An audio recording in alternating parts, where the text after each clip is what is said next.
traveling to the overseas is the most rewarding thing to her. Yeah. So she set up the goal. The goal is pressure. So she did that, and I think that's a very good idea. Set up the goal and to visit Taiwan and call me. I will treat you a dinner. Okay.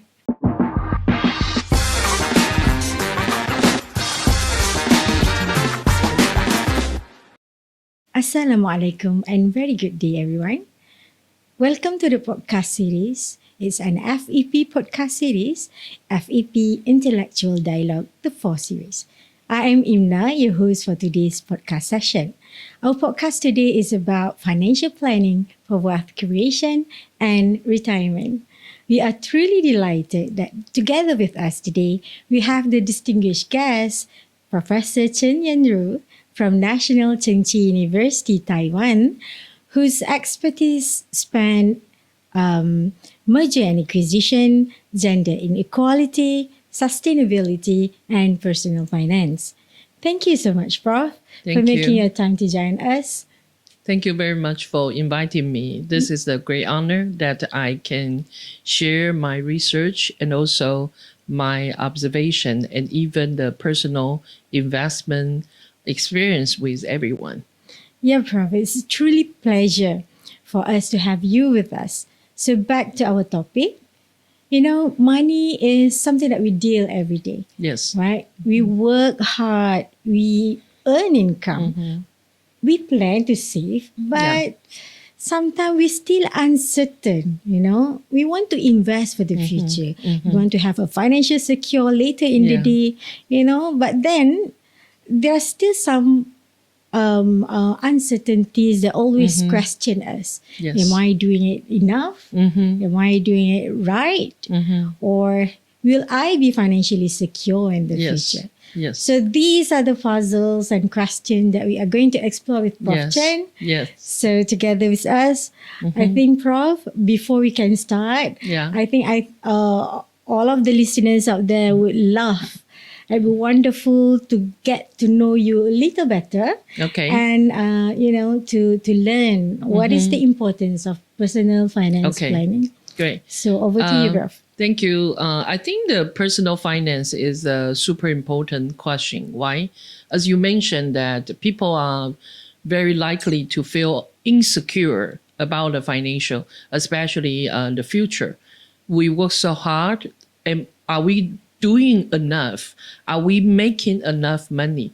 And actually that is exactly why we need to do financial planning.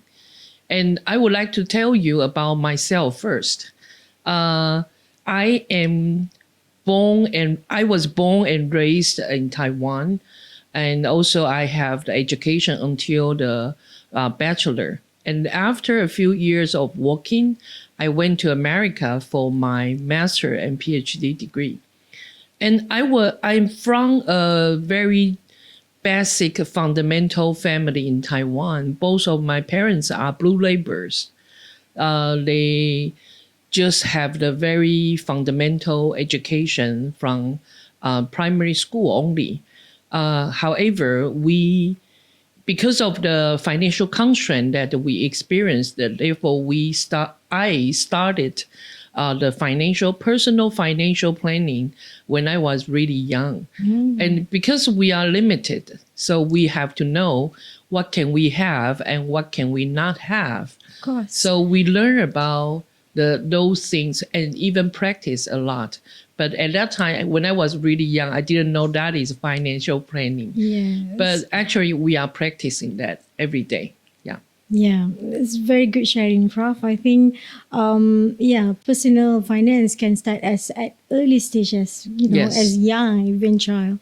So that's very good, Prof. Thank you for your sharing. And I'm sure that you have been invited from many, you know, institutions, and even I heard that you've been in YouTube. Yeah. for from your security commission, I think, Yeah. security house. They are Yeah. invited. They Yeah. have invited you in this Yes. particular topic as well. Yes, So exactly. it's good that we meet the right person. Thank you. Then, Prof, I'm sure that you have made a lot of different kind of audience. It can be students, Yes. even youngsters, or Yes. maybe a retiree. Yes. So, what is the most, financial concern that they always share and get your Yes. advice for? Okay. I think you already mentioned it in the beginning. Everyone, the most common words that they are concerned is they don't know how much is enough. They don't know how far they should go to prepare for the future. Correct. So, in other words, is the insecurity about future. So, the first time I start to teach personal finance is in the executive MBA. I have been teaching financial management for a very long time in executive MBA education. And in financial planning, we need to teach them what is the time value of money and what is the risk return. So I figure I cannot just talk about the topic in textbook example. So I want to show them how we can put the financial knowledge, the theory thing, into the real life in practice. So I just try to use those knowledge into the personal financial planning. And I find out those executive, they make a pretty nice money, right? Of course. But they are still insecure about the future. Why?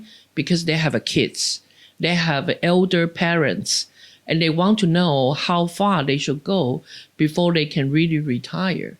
So they don't know. And then later, I give the similar talk, the personal finance topic, to the public. And when I talk to the public, all kind of the audience, younger generation from college, and also the younger people just graduated from school, and middle age and even retired people. And they came to the forum because they want to know what should they do at the moment. So I tell them, well, you are concerned because there exist too many things that you don't know. But actually, it's not you don't know, it's you are not clear about the overall picture. So financial planning help you to understand the overall picture so that you can be free of scary. Yeah, I think many people can relate to whatever the argument that you give just now. I think, personal finance also affect all people, every stage of life, right? So, in your perspective, if you could define personal finance or financial planning, is it more about technical knowledge, or it's more about mindset and behavior? Yes. I think this is the perfect question. Actually, it's both. Because when we do financial planning, we do need some tools to help us. So when we say tools, it's more like I mentioned earlier, time value of money. Those are very fundamental financial knowledge. So almost all business school students know how to do that. But what if those who are not in business school? Yeah. Okay, so yes, you do need some financial knowledge, even though it's very basic. However, no worry, because nowadays it's very easy to find help on the internet. You can just ask, what is the time value of money? Then you can learn quickly. Okay, so that's for one. And the second thing, as you mentioned, yes, mindset and behavior. That one is the most critical part. Why? Because the value of the financial planning is not just on planning, but on execution. You need to do it. You need to put it in practice. So whether or not you can really execute it, after a good financial planning, whether or not you can execute with the consistency. Okay, you can keep keep the same behavior, keep doing that, keep the faith. Wow, that is something challenging. So Correct. yes, I agree. It's both of them. Yes. Yeah, I'm glad that you frame it like that. So, so far, I think we have built quite a strong foundation already in terms of personal finance. And why don't we just move into more practical way of Yeah. looking at this? So now we are going to, the next segment. I think this is what the most listeners out there want to know: how to build wealth creation. Yes. Yes. How to start. I think yes, I agree. How to start it. In finance, what we different from accounting is trying to make sure everything happens will be well recognized in numbers, right? So that's the data science. But finance is different. Finance is looking forward. We are doing we are trying to planning and forecast the future based on what? Based on the existing information we have. Therefore, when we do financial planning, we need to know what about ourselves right now. So the first step is you review yourself. What am I doing? If you are the student, am I starting something that I really enjoy? Do I really learn from this study? You cannot just say, I got a credit, I got a degree, but you cannot make a living based on the knowledge. Then that's not okay. So for the young students, it's very important that you have to identify your capability and build up your capability, build up your credibility when you are in school. So you know that, and then we can start to think about what kind of person I want to be in year 40, at the age 30, at the age 40.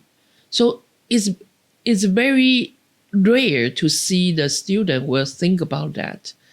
But I keep saying so to my student, because if you don't think about longer term, now you are 20, think about 30. What kind of person you want to be? So that is what we say, set the goal and then look at ourselves right now and to see how we can be that person. So this is also a part of the planning. So the first step, I would say, review ourselves at this stage, and then looking into what kind of financial needs we need in the future. Say at age 30, I want to buy a house, for example, or maybe too early, right? Maybe too early to buy the house. 35, can I prepare a down payment for a house? Or at age 30, can I prepare the tuition to go to the MBA program, which is costly, right? So think about something, your personal career, your personal life, and then set up the financial needs. Okay, so that's really important for the first step. Yeah, that sounds quite practical, and I think it's doable. It is. Yeah, but somehow people out there, including me, Yeah. okay, we always associate wealth with the rich, Yeah. right? And then we assume that it's only apply and relevant to the rich individuals. Yeah. What is actually wealth creation in practical, according to your POV, bro? Okay. So, yes, I totally like your question, when we are young, especially when I was young, as I mentioned, I am not from a rich a family. We have to work harder to have a food. Okay, so everyone, when we were young, we are dreaming about that one day we will be rich. But on the way along here, how do I define rich? You can never make enough money. When you make one step ahead, then you are looking forward for another step, right? Correct. So in that case, you have to find your goal first. Set up a reasonable goal. So instead of thinking about monetary rich, thinking about mindset rich.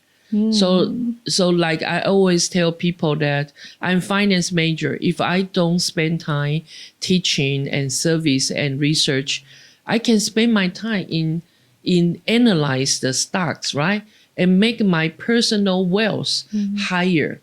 But in that case, I may be economically rich, but not mentally, not mindfully rich.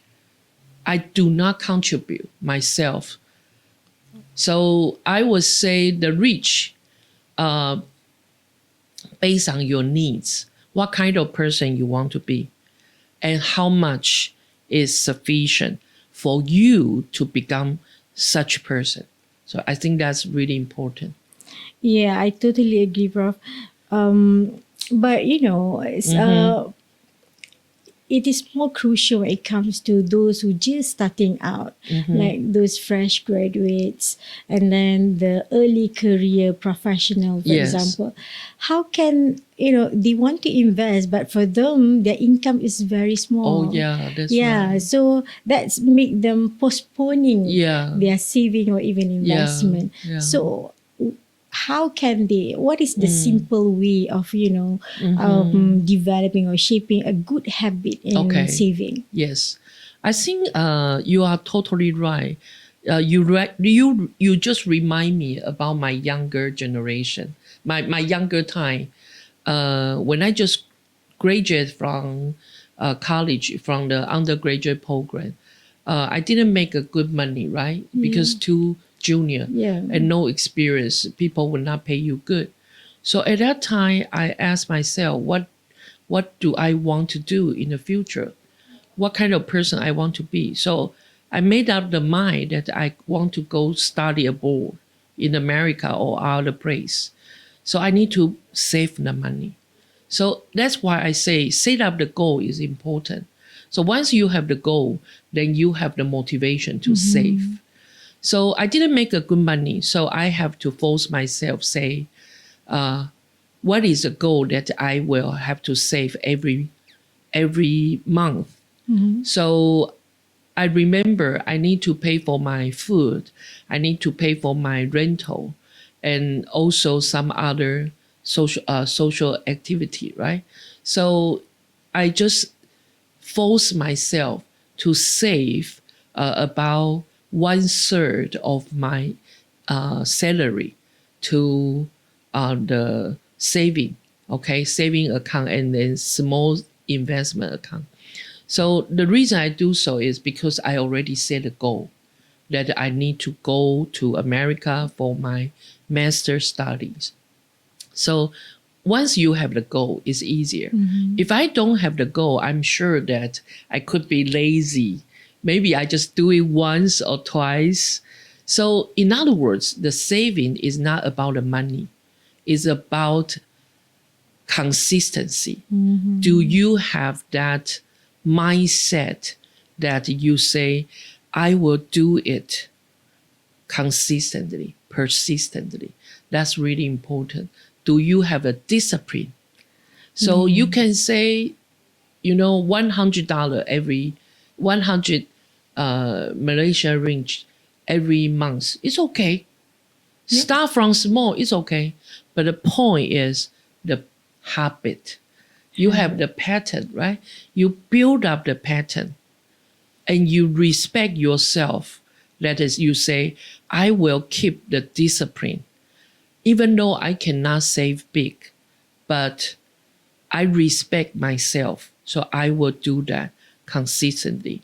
$100, 100. If I can be more than 200, 300, 500.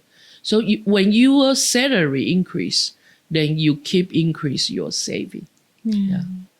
Yeah, I think that rules, or can I say rules? Yeah, discipline. Discipline, yeah, it's very good because a good habit can make Yeah. the biggest difference. Yeah. Right. Yeah, Prof. You said just now that we need to set a goals. Yeah. And then based on the goals, then you Yeah. can plan. Yes. And that include budgeting. Yes. For people who feel like budgeting is so tedious things to do. Oh, I and then know. for those who are not used to tracking Yeah. their expenses. Yeah. So how can we motivate this kind of people? Well, try to set up the goal that is something you are dream of. Say you want to plan a trip. Okay, come on, everyone, now listen to me. Plan a trip to Taiwan. Okay, so you need to save money to plan the trip, right? So you say, how long can I prepare for that? Can I go next year? Or can I go, say, 2 years from now? Set a goal and set a present goal, something you feel happy about it. So you will start to do that because you feel happy about it. I talked to some of my staff, and she told me that traveling to have a trip abroad is the most important thing to her. She doesn't want to marry and not to mention about kids. So she wants to have a good life with herself. So in this case, and then the work is, a lot of work and very stressful. So she said, well, I must treat herself good enough. So she decided traveling to the overseas is the most rewarding thing to her. Yeah. So she set up the goal, the goal with pressure. So she did that, and I think that's a very good idea. Set up the goal and to visit Taiwan and call me. I will treat you a dinner. Okay. Okay, we call you definitely. Yes, call me. bro. Call me. Yeah. So yeah, I think setting up the goals is the first step that you need to Yeah. do, and then from that goal, then you know how and what to budget, right? And then continue the tracking expenses yes. because you know how much you can save and Yes. what will be your accumulated saving that you can have Yes. later, right, Prof? So now I think we already covered on wealth creation. Prof, Yes. building wealth is one of the story. It's one side of the story. Yeah. But I think the bigger long-term concern would be the retirement planning. Yes. So let us now turn into this segment. Based on your experience, Prof, what is the biggest misconception about retirement planning? Okay. I think just like we mentioned earlier that everyone think that we need to prepare a lot. Then when I ask them what is a lot, and then they cannot say. So I think the challenging is they don't know how much exactly they should prepare. Therefore, they will be worried a lot. So being unknown is the most challenging thing to them. Yeah. That's true. I think that's very honest explanation, bro. Then, it's a powerful reminder of us, for us too, Prof. I'm glad that you highlighted that. So many people see retirement as something like very distant. It's long time. Yes. It's in the future. I cannot see it from now. Yeah? It's so it is so distant away. So and sometimes they tend to postpone the planning for retirement. So can you please explain a bit what are the key factors that people always underestimate when it comes to retirement planning? Okay. When they estimate, I think there are two major things. The first thing is they underestimate the financial needs for the retirement. So people always think that, when I'm old, I don't need to eat much food. I don't need to buy beautiful clothes. We don't need to do this and that. Therefore, my spending in the retirement life will be very small, which is totally wrong. Why? Because the younger generation and the older generation have a different financial needs, but there will always be financial needs. And the most significant one is the health care. we will no longer be as healthy as the young people. So certainly we need to preserve our energy and try to maintain the healthy life. And also, my personal experience is I know about healthcare. I prepare that the money when I do the financial planning for retirement. I prepare the segment for financial for the healthcare. But I forgot one thing. I had a really bad teeth. So I actually spent a lot of money to restore my my teeth. So I didn't know that before when I was really young. So in other words, that there are really a lot of things that we don't know what we need. So what I do is I observe my parents. So gene is pretty much from top to us. So you observe your parents, then you pretty much know about the health condition in the family tree. So you probably would know that what kind of problem you could face in the future when you retire. So through this, you take into account. Think about when you get old, when you get not so healthy, how much financial needs that you might have to prepare.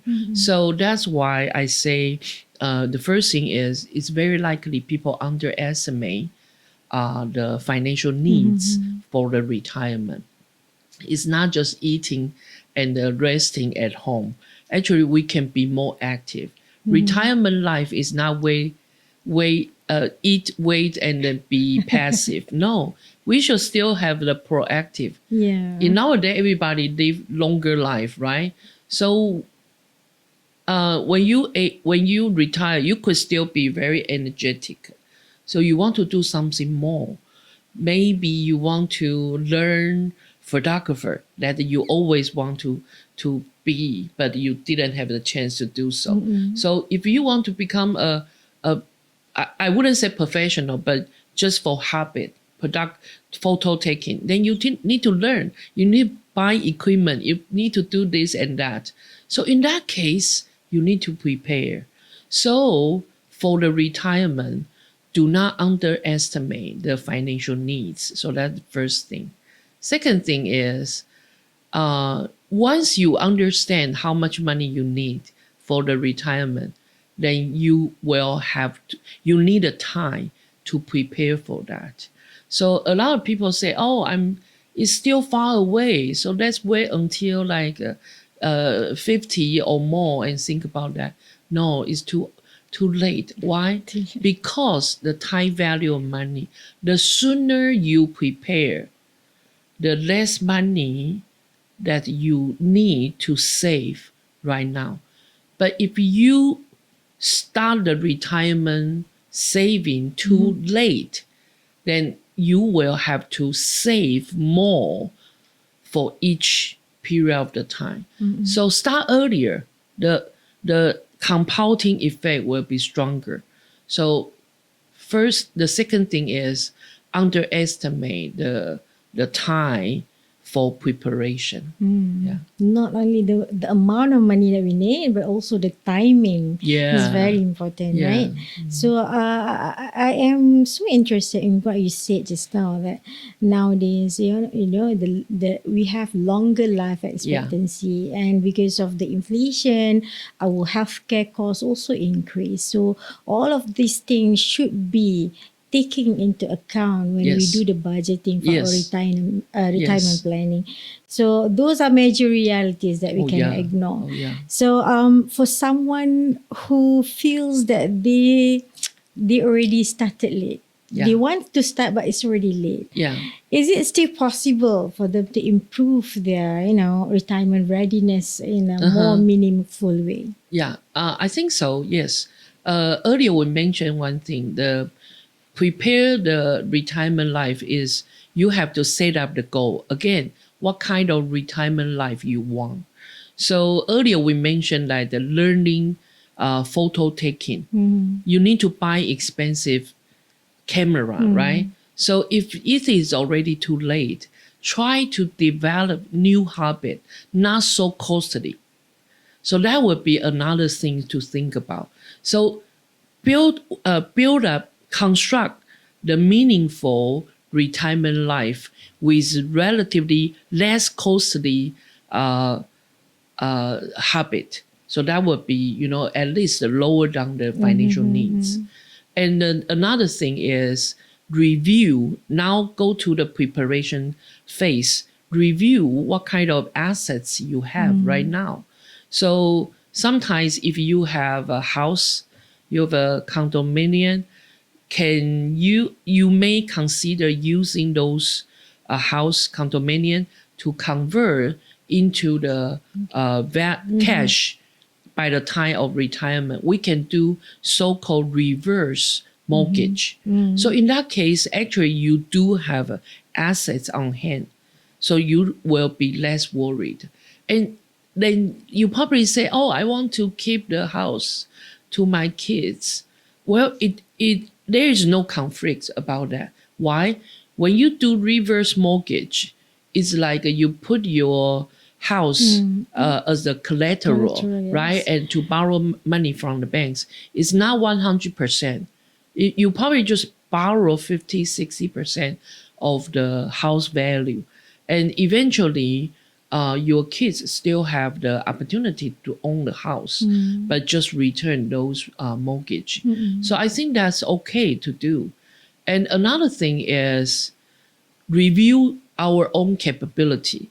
Can we do something for extra income after retirement? Like, can we do some consultancy?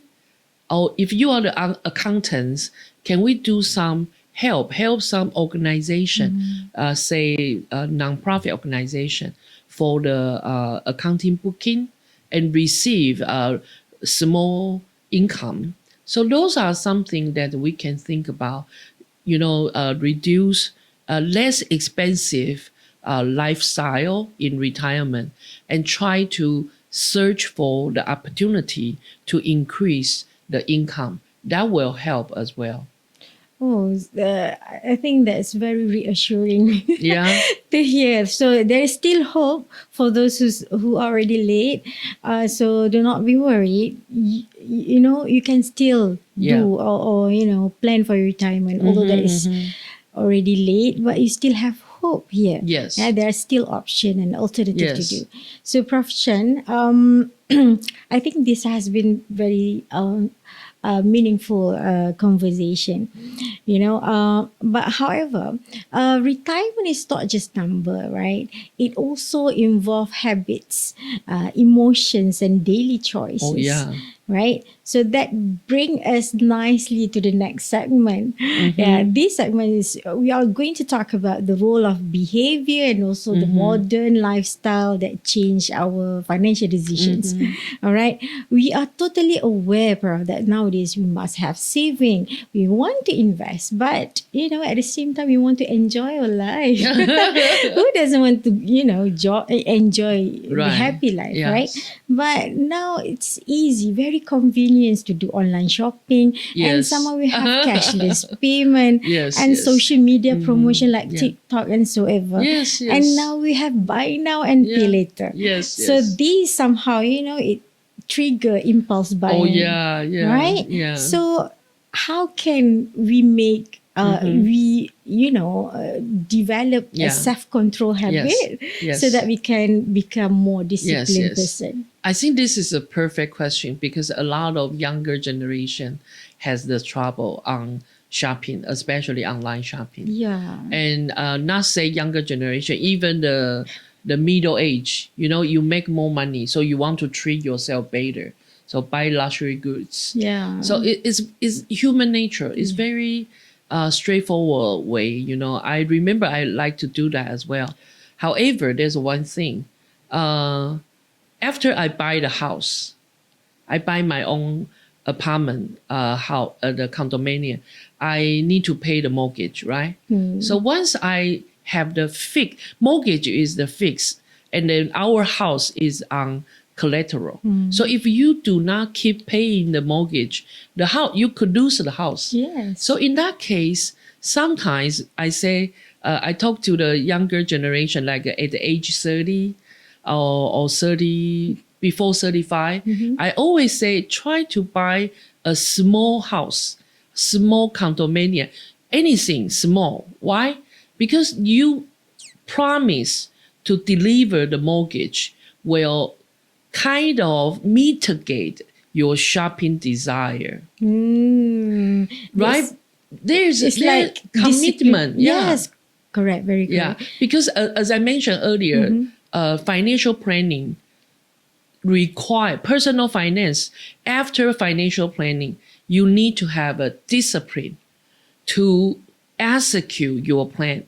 But if you have no control, if you have no self-control, then I think paying mortgage is the control that you can have.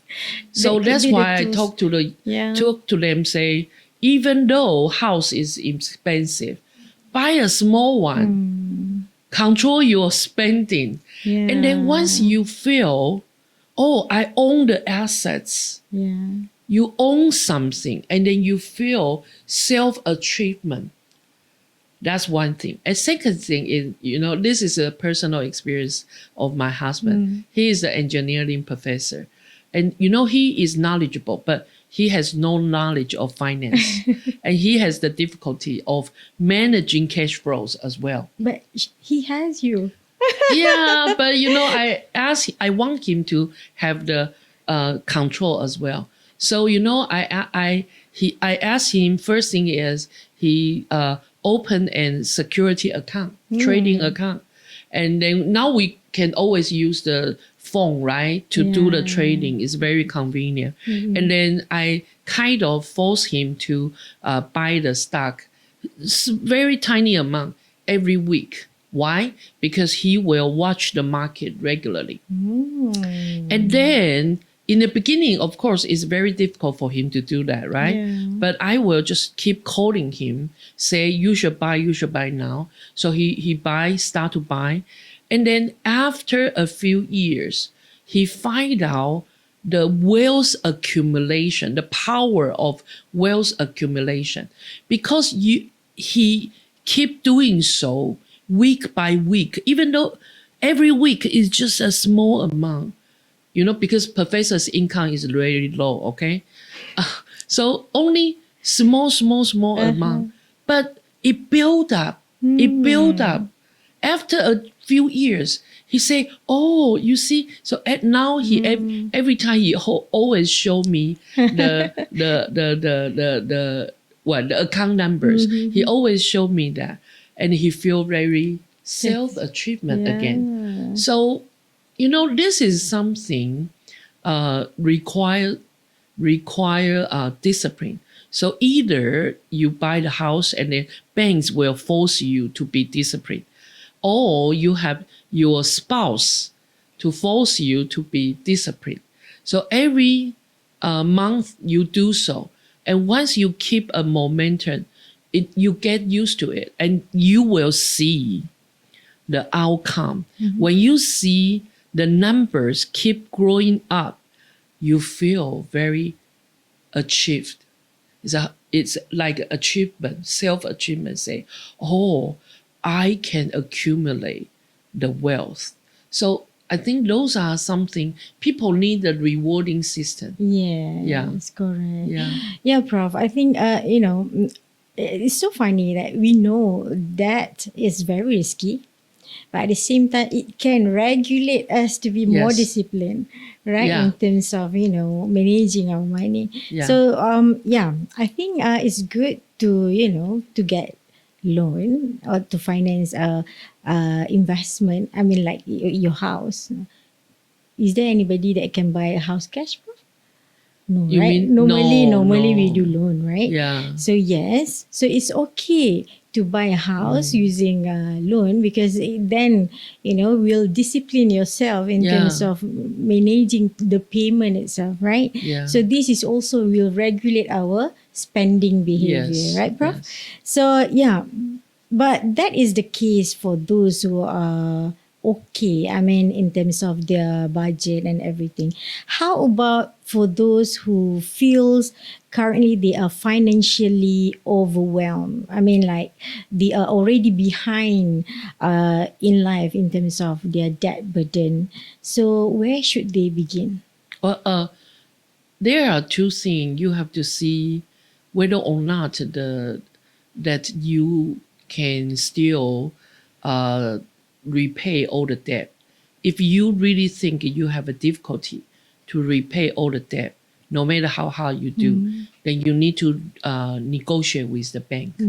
I think this is somehow every country, every government should have something like a financial released program or financial aid program. Is allow the people who has a difficulty to settle their previous debt. So I think if you really have the difficulty to repay all the debt outstanding, you need to contact the bank.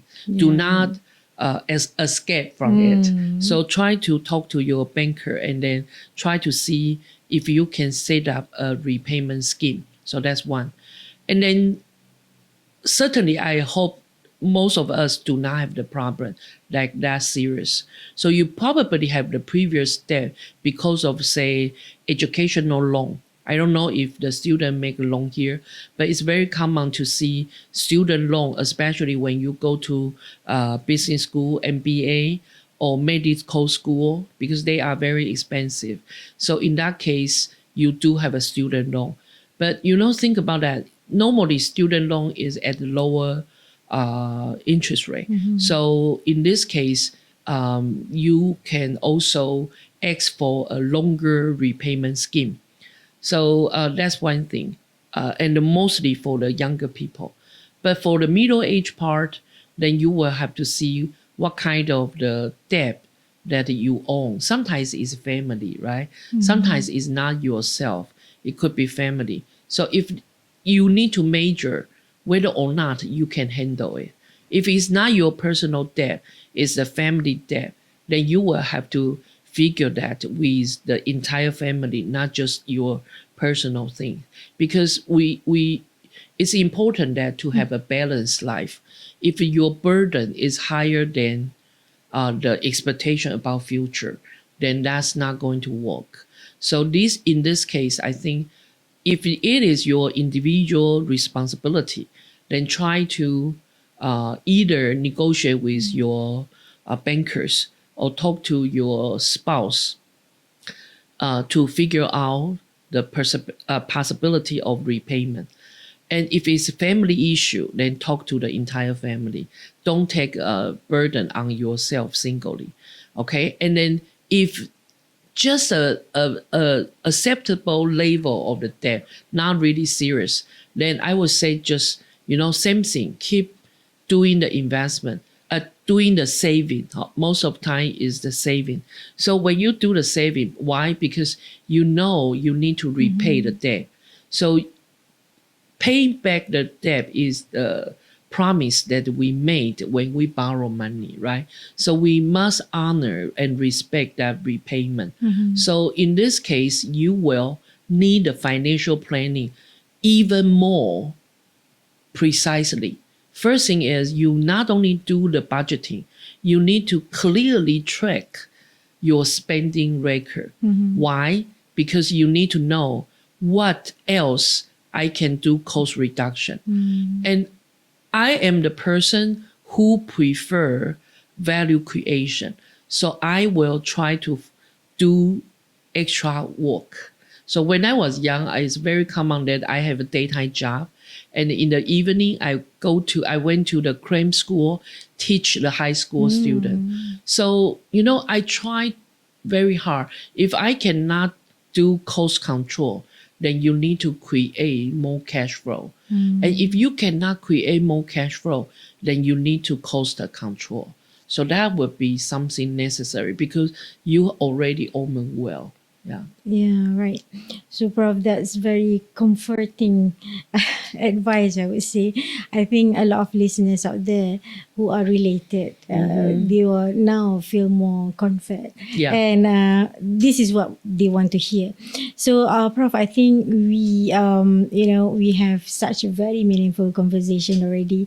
And the listener, they will get many practical takeaway from your insightful suggestions and arguments, not only just knowledge but also stronger motivation to reflect their financial habits and also their future plans.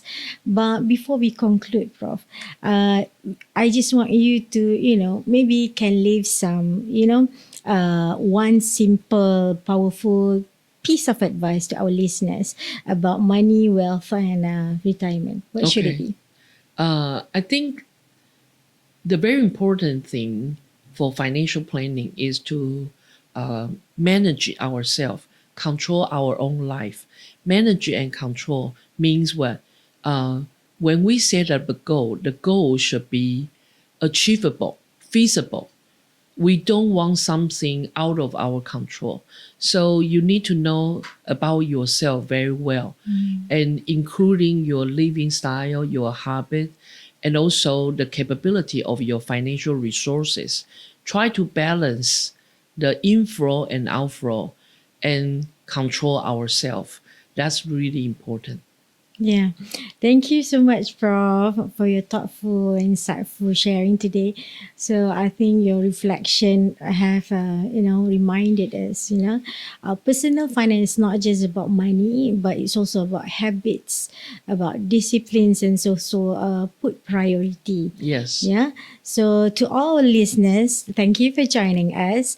We hope today's session will inspire you, and I hope it can also motivate you to take even one small step, if Yeah. not bigger. But this will help us, becoming better in terms of financial planning, healthier money habits, and also greater confidence for the future. Yeah. For that, Prof, thank you so much. Thank you so much. Yeah. This is really an honor to talk to the student, alumni, and also friends of the UKM.